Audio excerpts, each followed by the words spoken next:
Hey, I'd like to welcome you to another episode of the Mission Matters Business Podcast, your source for all things business. My name is Adam Torres. You can follow me on Instagram at AskAdamTorres. Keep up with my book releases, book tour schedule, signings, all that other good stuff. Always love to connect with you there. And as always, if you'd like to apply to become an author of one of my upcoming books, just head on over to the website, missionmatters.com, and click on Become an Author to apply. All right, so today is a very special Reunion 2020 episode. What is that? That's when I had on guests in the past, and I liked them so much I had to bring them on back.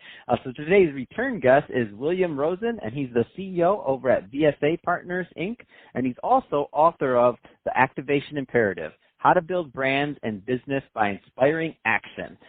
William, welcome back to the show. Thanks for having me, Adam. I'm glad to be here. Oh, man, when I saw your proposed show topic, lessons learned from running a human capital business that are extendable to all businesses, I got excited because a lot of business owners, entrepreneurs, and executives listening today, and that's definitely a hot topic. So before we get into that, though, if we can, I don't want to assume all the new listeners caught the first episode. So let's just start off with talking about what you're doing over at VSA Partners, please. Sure. I appreciate that, Adam. So as you mentioned, I'm the CEO of VSA Partners, and we're a design and brand experience firm. We work with clients including Google, AB InBev, Cole Haan, IBM, and many others to create meaningful experiences that solve business problems by addressing human needs. And one of the ways we're unique is our ability to bring best-in-class branding, marketing, and design together, informed by data, to help build our clients' brands and businesses. So that hopefully gives you a little sense of what we're up to. We're headquartered in Chicago, but we have offices in New York and San Francisco to serve all our national and international clients. So let's get into today's topic, lessons learned from running a human capital business. Where do you want to start on this one, William? It's a big topic. Yeah, it is a big topic. And, you know, as someone who runs and has run quite a few human capital businesses, it really sort of dawned on me that I think there's some really unique lessons that you learn from being in that type of business. You know, when your most critical assets go up and down the elevator every day, that I think really have relevance to really any business. So I thought maybe we could talk a little bit about a couple of those lessons that we've learned and I've learned that I think might be relevant to your listeners. The first one, you know, the first thought is I've really experienced firsthand is the power of purpose. And, you know, in the case of a human capital business in particular, you know, it's really about attracting top talent and retaining top talent, although I believe that's clearly relevant to just about any business category.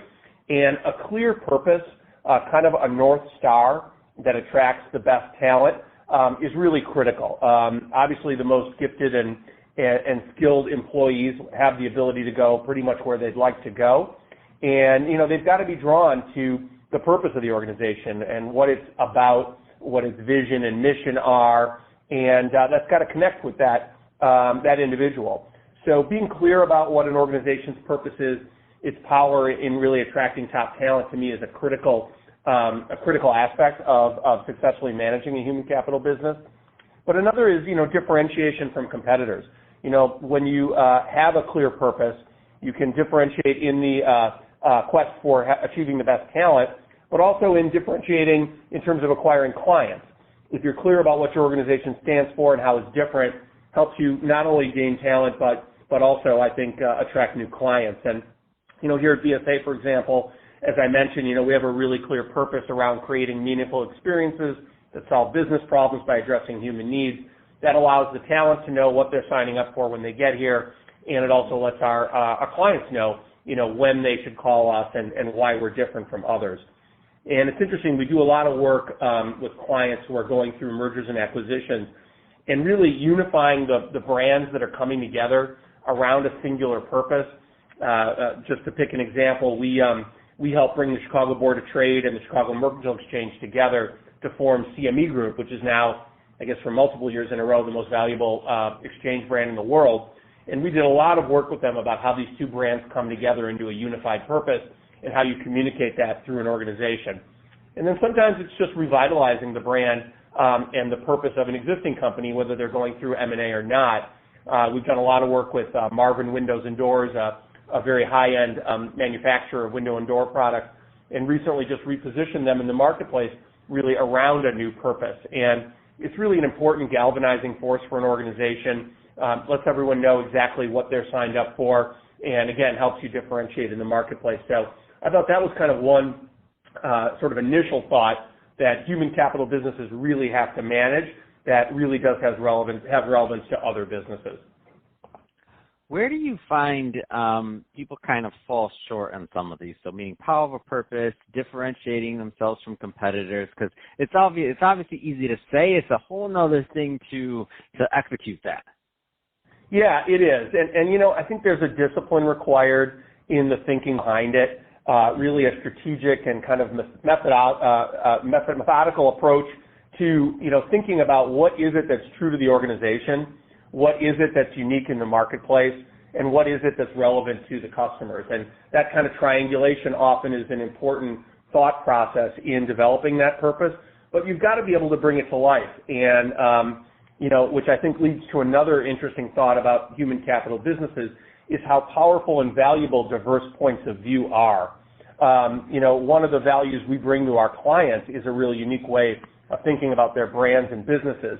And an organization that's going to basically have that be their bread and butter needs to have a diverse talent pool that facilitates those kind of diverse points of view. So we're big believers here in hiring from a wide variety of backgrounds and interests and capabilities, because the more diverse our talent set is, the more diverse our thinking is that we can bring our clients. And it's also important to understand that you can really look at a set of data in multiple ways. There's so much focus on data analytics and data science these days that people often forget that these data points can actually be understood from a variety of different perspectives. And, what we like to call paradigm shifts. You can look at the same set of data in a fresh way and really bring a new insight. And it's also one of the keys to working across different disciplines that you need to bring together to be successful in today's environment. You need to understand the perspective of each of the disciplines that you're trying to integrate into a cohesive solution, and the ability to see the same set of information from multiple perspectives is really key to that. And I think, we get a lot of advantage in the fact that we work with a diverse set of clients, from Google to Cole Haan, from AB InBev to Bloomberg, that, we're not focused on just a single vertical here. And as a result, you kind of learn lessons and gain insights from working in different categories that sometimes you can apply in unique ways to your clients' businesses. And when you really can pull those unique perspectives together, I think that's when you offer value to your clients and can really pay off your purpose in a real concrete way. I do want to spend some time on your book. So The Activation Imperative, How to Build Brands in Business by Inspiring Action. Tell me a little bit more about your inspiration for this.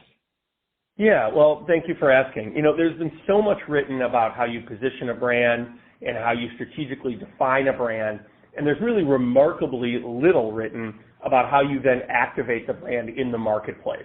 And so I was looking, along with my co-author, Professor Lawrence Minsky, he and I were looking to fill that void in the market and really take a book and develop a book that really helped businesses understand, once you know who you are and what you stand for, how do you activate that in the marketplace, drive traction with customers, generate real leads, close real business, and really advance your business forward. So the book is definitely focused on taking a brand to market and fully activating it. It's gotten a lot of great response so far from those who've read it and folks in the industry. And just recently, the ANA, one of the largest trade organizations, just picked the book for their must-read list.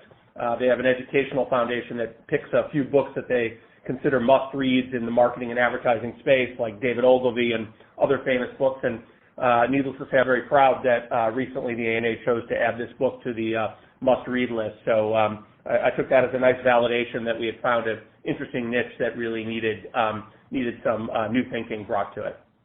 Man, that is absolutely amazing, and congrats on that honor. That's wonderful. I love it, and I love to see that your book's on that list. I mean, it's great. It's a great book, great info you're providing, and a different slant on things, as you mentioned. I also have not seen too many books coming from that angle. So that being said, William, if somebody's listening to this and they want more information on either VSA Partners or also on the Activation Imperative, how to build brands and businesses by inspiring action, what's the best route for them to follow up?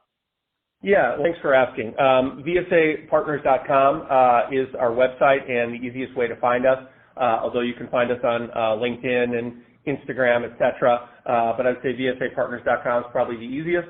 And then the Activation Imperative, you can find it on Amazon, and you can get it directly from the publisher, if you'd like, Roman and Littlefield. But probably easiest thing for most listeners would be to go on Amazon and just type in Activation Imperative, and it'll take you right to the book. Fantastic. Well, hey, William, been awesome having you back on the show for this reunion 2020 episode. Excited to see what happens in 2021. I know I'm going to be calling you back to get you back on, see what else is going on over at VSA Partners, and I'm sure this book is just going to keep on taking off as it has been over the last year. So thanks again for coming on the show, and to the audience, as always, thanks for tuning in. Hope you had fun listening to this. We sure had fun bringing this to you. So if you did, subscribe to the podcast, leave me a review, but also if you're watching this on our YouTube channel, Mission Matters Business, then definitely give us a subscribe there and leave some comments in the comment section. I'd love to hear your feedback on what's going on in your world in the interview. And William, thanks again for coming back on the show.